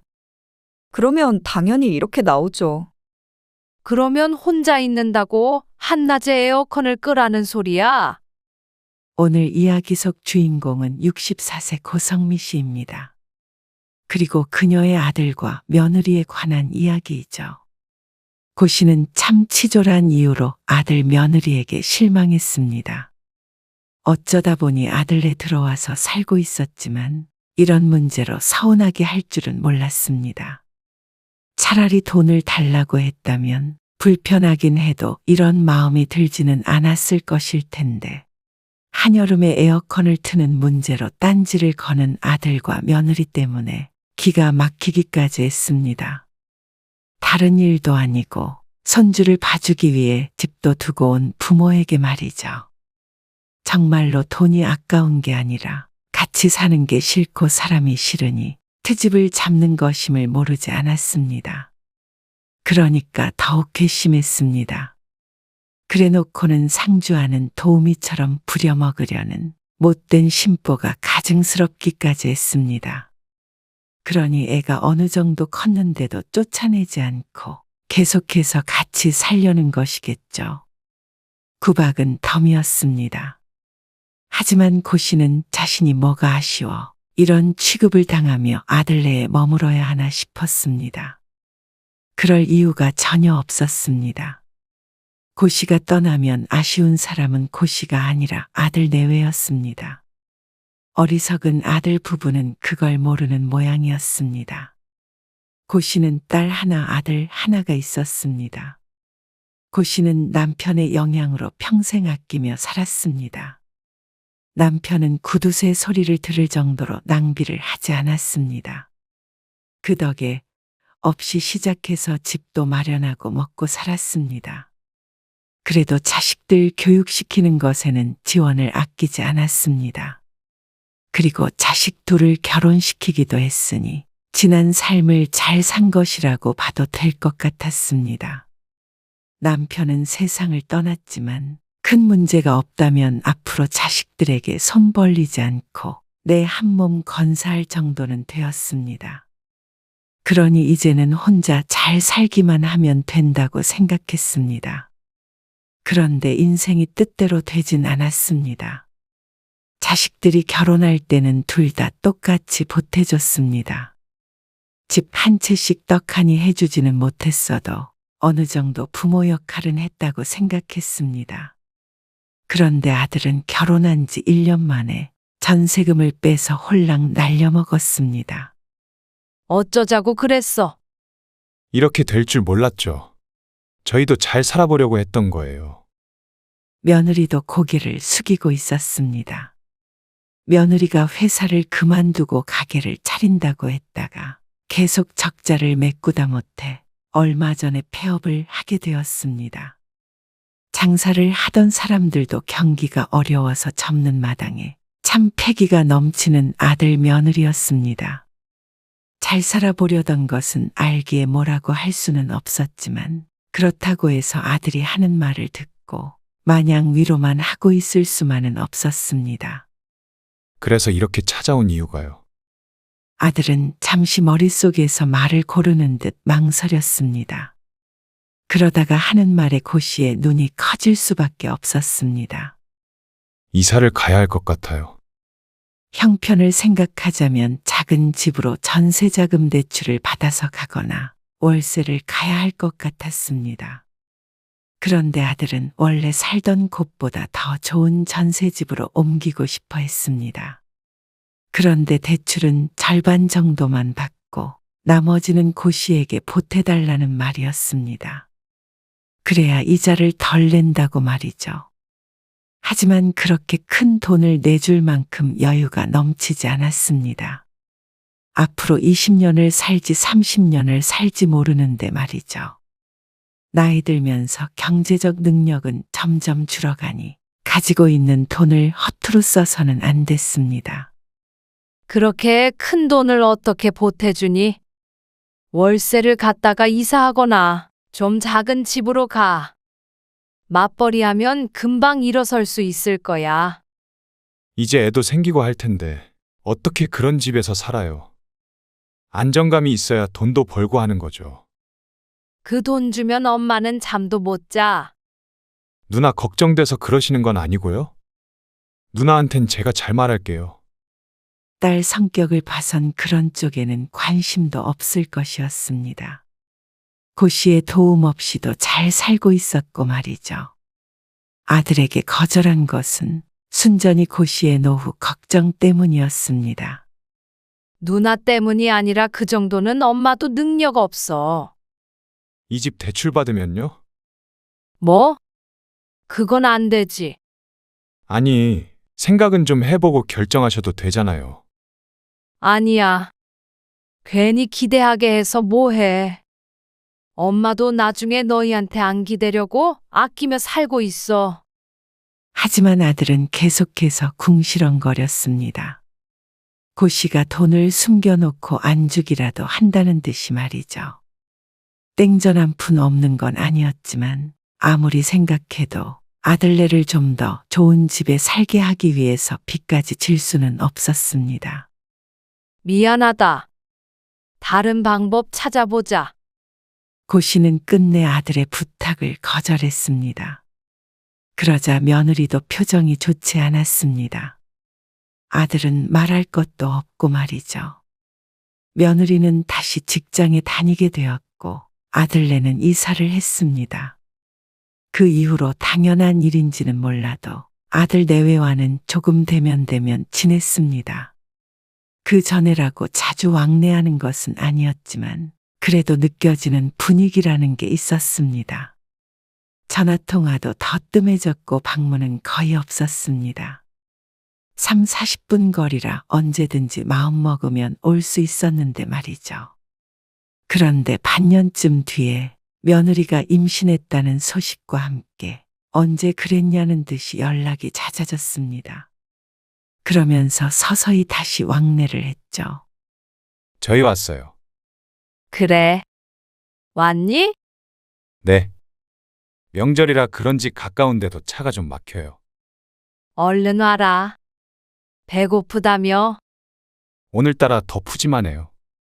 임신하면 잘 먹어야 되잖아. 임신한 며느리를 위해 차린 것도 있지만 아들의 부탁을 거절했던 일도 마음에 걸려서 더 신경을 썼습니다. 돈은 못 줘도 이런 것은 얼마든지 해줄 수 있었습니다. 아들은 지난날 일은 다 잊은 듯 굴었습니다. 그래서 고씨도 마음이 조금 편해졌습니다. 근데 불 좀 켜고 사세요. 어두워서 눈이 다 침침해지네. 필요한 불은 다 켰잖아. 등이 이렇게 많은데 하나밖에 안 켰잖아요. 그래도 잘 보이잖냐? 아직도 화장실에 불 안 켜고 볼일 보시죠. 잠깐 들어갔다가 나오는 건데 뭐. 그렇게 아껴서 뭐해요. 얼마 차이도 안 나는 거. 아들의 말에 고씨가 작게 한숨을 쉬며 말했습니다. 이런 말을 하기는 싫지만 아들이 걱정됐습니다. 너희도 작은 거에서부터 아껴. 그래야 얼른 일어서지. 저희 아직 그 정도는 아니에요. 그러면서 살짝 인상을 찌푸리는 아들. 전기세 1,000원, 2,000원 아낄 정도로 어려운 상황이 아니라고 하는 것 같았지만 요즘 사람들은 참 아낄 줄을 몰랐습니다. 거기서 더 했다가는 듣기 싫은 잔소리가 될까봐 더는 아무 말도 하지 않았습니다. 그런데 아들이 저녁을 먹고서 또 다른 용건을 꺼냈습니다. 저희 애기 낳으면요. 그래도 정연이는 계속 일해야 하잖아요. 다시 취직한 지 얼마 되지 않은 며느리였고 외벌이 할 만큼 상황이 좋은 것이 아니었습니다. 고씨가 아들의 말에 고개를 끄덕였습니다. 그런데 그게 다가 아니었습니다. 엄마가 애 좀 봐주셔야 할 것 같아요. 애를 어떻게 봐줘?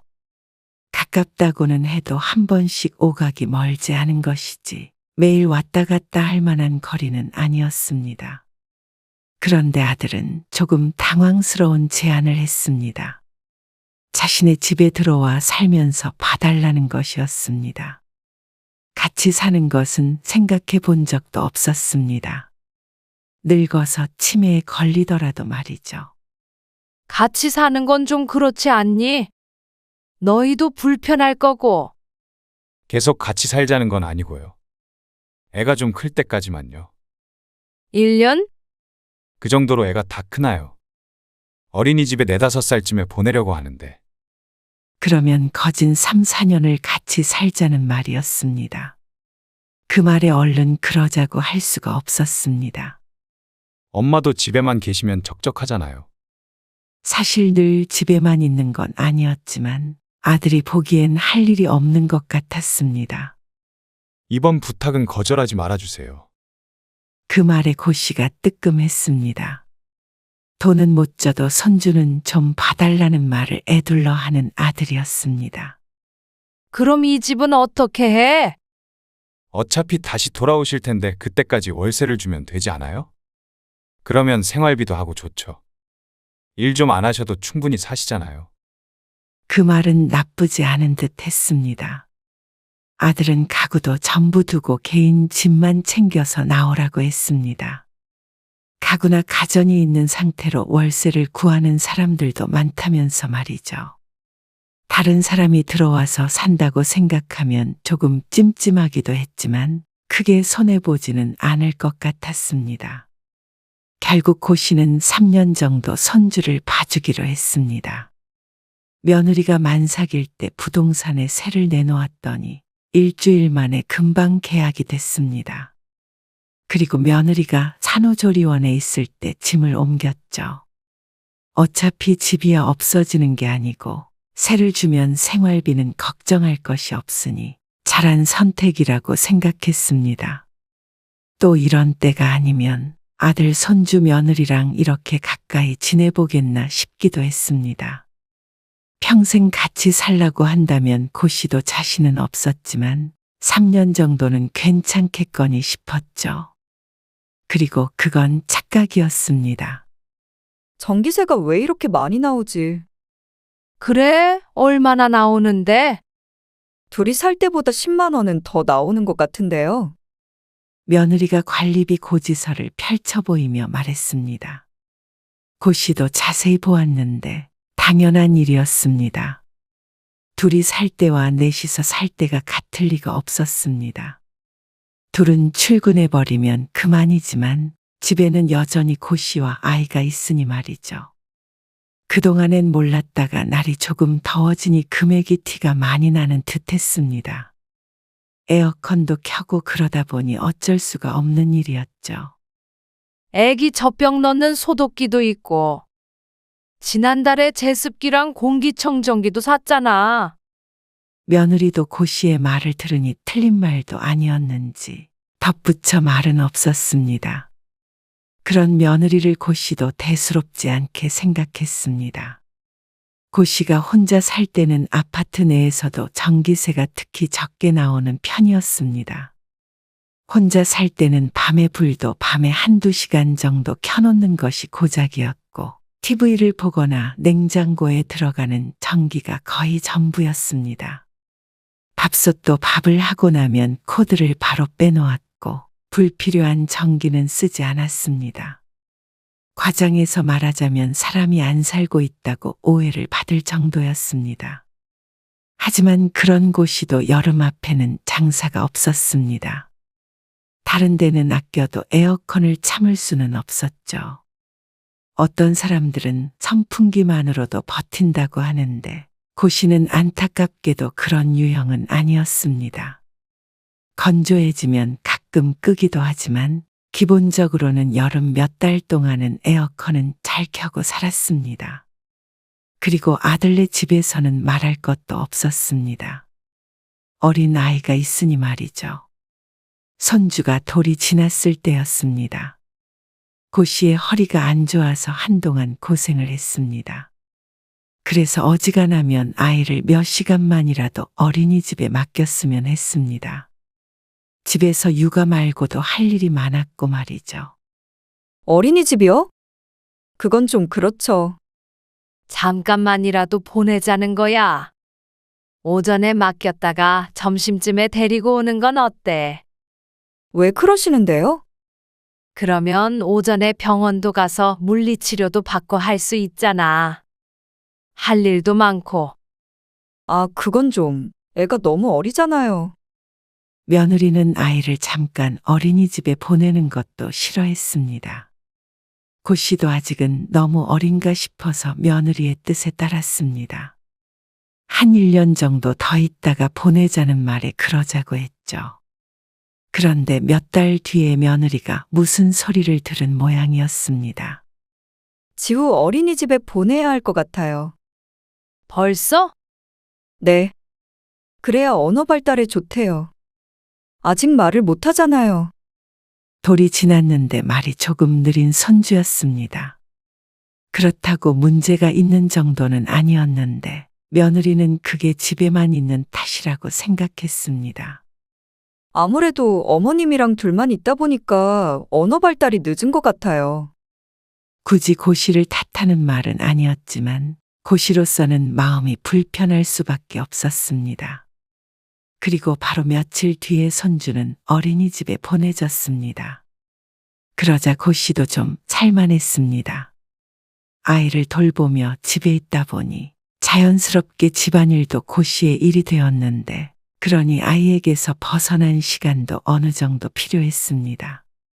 모처럼 개인 시간이 생긴 듯 했습니다.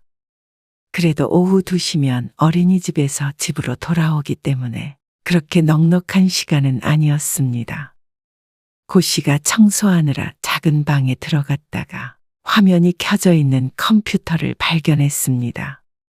보통은 아들 며느리 물건은 건드리지 않는데 지난해에 전기요금이 많이 나왔다고 투덜대던 며느리가 생각이 났습니다. 하지만 함부로 껐다가는 뭐가 잘못될까봐 아들 며느리가 퇴근할 때까지 기다렸죠. 작은 방에 컴퓨터 저거 계속 켜두는 거야? 왜요? 안 쓸 때는 꺼놔야 되지 않아? 계속 돌아가는 소리 나던데. 엄청 뜨겁고. 아, 그냥 두세요. 쓸 때마다 껐다 켰다 하기 귀찮아요.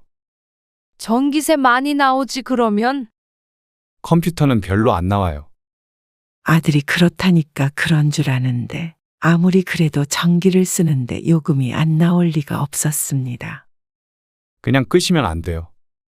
안 꺼. 끌 줄도 몰라. 아들이 신신당부를 했고 고 씨는 신경을 껐습니다. 전기요금 걱정된다더니 다 거짓말인 모양이었습니다. 그런데 또다시 여름은 찾아왔습니다. 일찍부터 더워져서 6월 초부터 에어컨을 켰습니다. 어머님, 여기 앉아보세요. 어느 날 갑자기 며느리가 고 씨를 식탁 앞으로 불렀습니다. 저녁을 차리고 있던 고 씨는 어리둥절한 표정으로 며느리와 마주 앉았습니다. 왜 그래? 며느리의 심각한 표정을 보니 무슨 일이 있나 싶었습니다. 이거 7월 관리비 고지서거든요. 기시감이 들었습니다. 지난해 있었던 일과 겹쳐 보였습니다. 왜? 전기요금? 네. 얼마 나왔는지 아세요? 고 씨가 짐작해서 물었는데 역시나 맞는 모양이었습니다. 전기세만 30만 원 넘게 나왔어요. 그렇게나 나왔어? 그 정도면 많이 나오긴 했습니다. 지난달에 하도 더워서 많이 틀기는 했습니다. 다음 달 전기요금이 걱정이었습니다. 그래도 9월까지는 많이 더울 테니 말이죠. 누진세 때문인가 보다. 그런데 며느리는 그게 고 씨의 탓이라고 생각하는 모양이었습니다. 집에서 계속 에어컨 켜두세요? 지호 없을 때도요? 손주는 아침 9시에 어린이집에 가서 2시쯤 돌아왔습니다. 당연한 말이었습니다. 10시만 되어도 덥기 시작하니 말이죠. 계속 켜두는 건 아니고 잠깐씩 끄기는 하지. 에어컨을 켜기는 하지만 에어컨 바람을 그렇게 좋아하지는 않아 중간에 껐다가 켜기는 했습니다. 하지만 그래도 거의 켜고 있을 수밖에 없었습니다. 며느리는 한숨을 쉬며 말했습니다. 어머님, 그러면 저희 집은 거의 24시간 에어컨이 돌아가는 거잖아요. 그러면 당연히 이렇게 나오죠. 그러면 한낮에 에어컨을 끄라는 소리야? 계속 틀어두시는 건 피하는 게 좋죠. 차라리 밤에 끄고 자야지. 그러면 잠을 어떻게 자요? 황당했습니다. 낮과 밤의 기온 차이가 있는데 그런 건 무시하고 자신이 잠을 잘 자야 하니 밤에 에어컨을 켜고 낮에 꺼야 한다는 말이었습니다. 그리고 가족들 다 같이 있을 때는 켜두는 게 좋죠. 혼자 있으니까 내가 끄고 지내라는 거야? 계속 꺼두라는 게 아니고요. 1시간 틀면 1시간 끄고. 그 정도는 괜찮잖아요. 어이가 없긴 했습니다. 평소에 다른 데는 전혀 아끼지 않으면서 왜 그렇게 에어컨에 예민한지 몰랐습니다. 사실 그 외의 새는 전기가 훨씬 많을 것 같은데 말이죠. 그래서 다음날 고 씨도 휴대폰으로 검색을 좀 해보았습니다. 여름철에 전기요금을 아끼는 법을 조사해봤더니 오히려 며느리와는 반대로 나와 있었습니다. 일정 온도를 설정하고 계속 켜두는 게 차라리 요금이 덜 나온다고 했죠. 그걸 찾아서 며느리에게 보여주니까 아주 떨떠름한 표정을 지었습니다. 속으로는 그조차 상처였습니다. 여름이 되고 며느리나 아들이 집에 있을 때는 에어컨이 한 번도 꺼진 적이 없었으니 말이죠. 결국은 고 씨 혼자 에어컨을 틀고 있는 것이 눈꼴 시린 모양이었습니다. 같이 사니 이런 꼴을 다보나 싶어서 기분이 상했습니다. 서럽기도 했습니다. 내가 집이 없는 것도 아니고 돈이 없어 얹혀 사는 것도 아닌데 말이죠. 오히려 아들 며느리 도와주러 와서 왜 이런 취급을 받아야 하는지 몰랐습니다. 그리고 그 다음 달도 더 적게 나올 리는 없었습니다. 온도는 잘 맞춰두었지만 날이 더 더워지니 요금이 줄어들 리가 없었죠. 어머님, 이달은 더 나왔어요. 한숨을 팍 쉬며 하는 말에 고씨도 울컥하는 기분이었습니다. 나와봤자 다음 달까지만 좀 많이 나오고 그 뒤로는 안 나올 거 아니야. 그래도 이렇게 3달이면 100만 원이에요. 어머님, 그래서 시원하게 살았잖냐? 돈 벌어다가 다 전기요금으로 나가는 것 같아서 속상해서 그렇죠. 그게 그렇게 걱정되면 전기세는 내가 낼게. 고씨도 참지 못하고 버럭 외쳤습니다. 사실 바보 같은 말이었는데 순간 너무 화가 나서 내지른 말이었습니다. 그리고 그 말을 며느리는 얼른 주워갔습니다. 정말요? 진짜 그러실 거죠? 헛웃음이 나왔지만 차라리 그 편이 나을 것 같았습니다. 자꾸만 눈치 보기도 싫고 에어컨을 가장 많이 이용하는 건 고씨가 맞기도 했으니 말이죠. 그래서 그냥 지른 말이었지만 그렇게 하기로 했습니다. 서러운 것보다는 치사한 것이 나을 것 같았습니다. 그렇게 생각하고 보니 전기요금이 줄줄이 새는 게 눈에 보였습니다. 아들네가 놔두라고 해서 건들지는 않았지만 컴퓨터부터 각종 충전기, 기계들, 집안에 있는 모든 콘센트들이 더 이상 꽂을 공간이 없어 보였습니다. 에어컨도 아들이 자취할 때부터 쓰던 게 안방에 걸려 있어서 전기를 많이 잡아먹을 것 같기도 했습니다. 그리고 3달 전부터 아들 며느리가 저녁에 운동을 하기 시작했는데 그래서 빨래도 많이 나와서 세탁기와 건조기는 거의 매일 한 번씩 돌아가고 있었습니다. 전기요금이 적게 나올 수 있는 환경이 아니었습니다. 그래서 청소를 하다가 안 쓰는 충전기나 코드들을 절반 정도 뽑아두었습니다. 같이 사는 동안 쓰는 걸 본 적이 거의 없는 것들이었습니다. 그러자 한 보름쯤 지나자 아들이 불같이 화를 냈습니다. 엄마, 식탁 옆에 꽂아뒀던 충전기 뺐어요? 그거 2주 전에 빼서 그 밑에 바구니에 넣어놨어. 아, 이거 왜 건드리셨어요? 선이 빠지려고 해서 건들면 안 되는데. 충전 안 되잖아요. 다른 충전기 많잖아. 그 충전기 아니에요.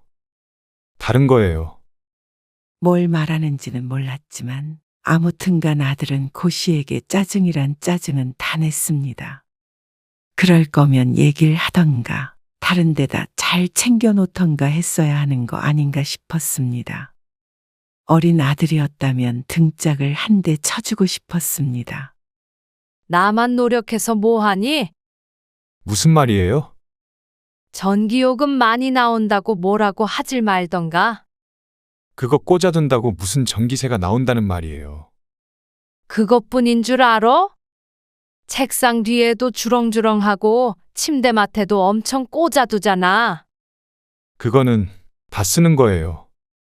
출근했는데 어떻게 써? 아들은 말문이 막히는 듯 조금 투덜대더니 방으로 들어가 버렸습니다. 이제는 고씨가 나와야 할 때가 된 것 같았습니다. 비단 전기요금만의 문제는 아니었습니다. 시간이 지날수록 고씨와 아들 내외는 사사건건 마찰이 생기기 시작했습니다. 어쩌면 당연한 일인지도 몰랐습니다.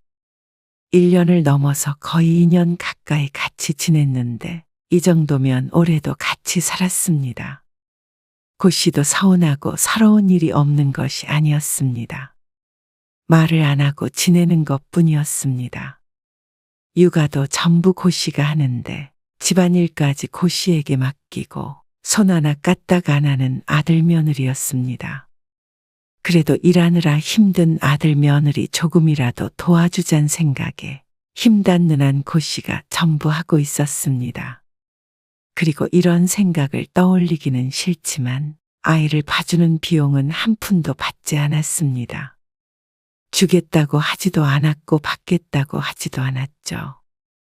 월세가 들어와서 생활에 어려움이 없으니 굳이 달라고 하지 않았습니다.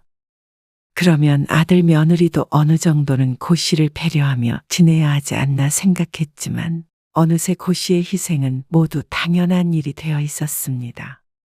그러던 어느 날 고 씨가 아들 며느리가 하는 말을 우연히 듣게 됐습니다. 공과금을 어머님한테 내달라고 할까? 어떤 거? 관리비, 관리비랑 가스비도 전부. 전부. 너무 많은 거 아니야? 많긴 뭐가 많아. 어머님이 그 정도는 내주셔도 되지. 어차피 어머님 여기 사시는 거 우리가 월세를 받는 것도 아니고 생활비를 따로 받는 것도 아니잖아. 그래도 엄마가 장도 보시고 하잖아. 전기요금도 내고. 우리가 어머님 모시고 사는 거나 마찬가지인데 월세로 받으면 그것보다 훨씬 많이 내야 되는데 그냥 공과금만 내달라고 부탁하는 게 안 돼? 그런가? 그런가 하고 중얼거리는 아들을 보고는 속에서 불이 나는 듯 했습니다. 고 씨는 문을 열고 들어가서 아들 며느리에게 말했습니다. 그러면 애 봐준 돈은 왜 안 주니? 아들 며느리의 놀란 표정이 보였습니다. 월세 낼 테니까 애 봐준 비용이랑 집안일 해준 거, 그리고 장 본 거, 그거 비용 다 정산해 줄래? 아우, 엄마. 듣고 계셨어요?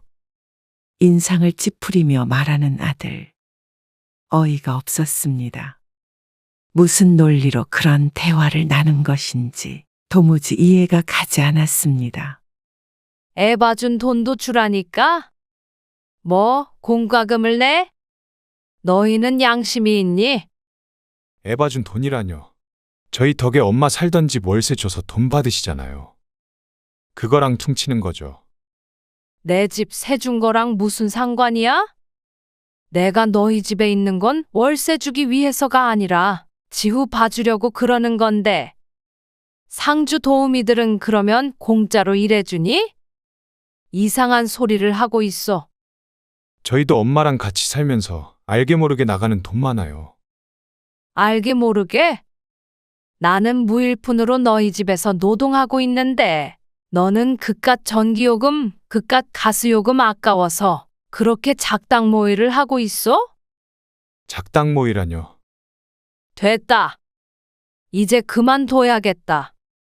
정말 치사하게 굴어도 지우 봐서 참았는데 해도 너무한다. 그만두다뇨. 집에 간다는 말이야. 집에 어떻게 돌아가요? 세입자가 있는데. 공과금 얘긴 그냥 해본 소리예요. 세입자 있어도 곧 만기되면 나갈 거야. 그러면 너희 집에서 나도 나가마. 새로 구한다고 했잖아요. 내가 미쳤니? 더 이상은 이렇게 지낼 이유 없어. 고 씨가 돌아서자 아들 며느리가 당황하며 붙잡았습니다. 당장 나가지는 못하겠지만 정말로 기세가 심상치 않았기 때문이었습니다. 하지만 고 씨는 이미 마음을 먹었습니다. 그런데 얼마 뒤에 세입자가 정말로 한 달 뒤에 이사를 나가겠다고 알려왔습니다. 한 달이면 아들 며느리와 합가 생활을 청산하는구나 싶으니 속이 시원했습니다. 그런데 아들이 엉뚱한 말을 했습니다. 세입자 나가면 집 비잖아요. 그러면 엄마가 돌아가지 마시고 차라리 그 집을 팔면 어때요? 뭐? 그렇잖아요. 저희도 작은 집에 전세 살고 있고요. 거주가 불안정한데 어떻게 애 키우면서 살겠어요. 당장에 엄마 가시면 애 키우는 것도 쉽지가 않고요. 그래서 그 집 팔아서 저희 다 같이 살 집 사는 게 어때요? 기가 막힌 말이었습니다. 어떻게 하면 이 상황에 그런 말을 할 수 있는 것인지 몰랐습니다. 아마도 저들은 손해볼 게 하나도 없다고 생각하는 모양이었습니다. 며느리가 시어머니 눈치를 보는 타입도 아니었고 그냥 두면 애도 길러주고 집안일도 공짜로 해주니 말이죠. 됐다. 다음 달에 나갈 테니까 그런 줄 알아. 그리고 얹혀 산 월세는 줄 테니까 너희도 정리할 건 정리해. 뭘 정리해요? 애 봐주고 일한 돈 한 달에 250만 원씩 계산해서 줘. 250만 원이요? 그럼 갓난 아기 때부터 새벽에도 봐줬는데 그 정도면 싸게 받는 거야. 무슨 소리세요? 그 돈을 왜?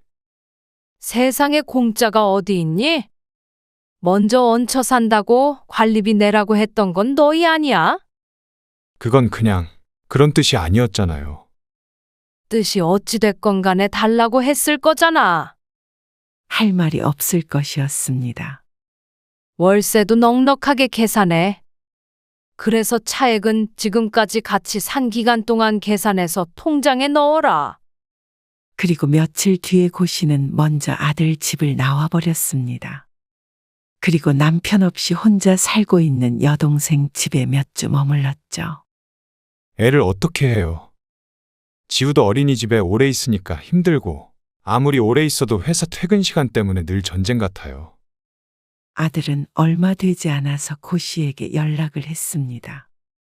다시 돌아와서 아이가 5살이 될 때까지만 키워달라고 했습니다. 참 염치 없는 부탁이었죠. 다들 그렇게 키워. 너희만 유별날 거 없어. 그동안 도움받은 것도 남들이 봤을 땐 행운이야. 이렇게 가버리시는 게 어디 있어요? 너희가 쫓아낸 거잖아. 저희가 언제 쫓아내요? 꼭 문 열고 엉덩이 걷어차야 쫓아낸 거니? 며느리도 연락이 와서 죄송하다고 했습니다. 하지만 그런다고 돌아간다면 고 씨는 호구 중에 호구가 되는 것이었습니다. 그동안 고생했던 것은 평생 손주 볼 거 미리 실컷 본 셈치기로 했습니다. 이제는 좀 조용히 혼자서 지내고 싶었습니다. 남 눈치 볼 것도 없이 아들네로 들어가기 전처럼 말이죠. 그리고 받기로 했던 돈은 언제가 됐든 조금씩이라도 받을 생각이었습니다. 그래야 아들도 며느리도 정신을 차릴 것 같았습니다. 아들 며느리는 뒤늦게 땅을 치고 후회했습니다.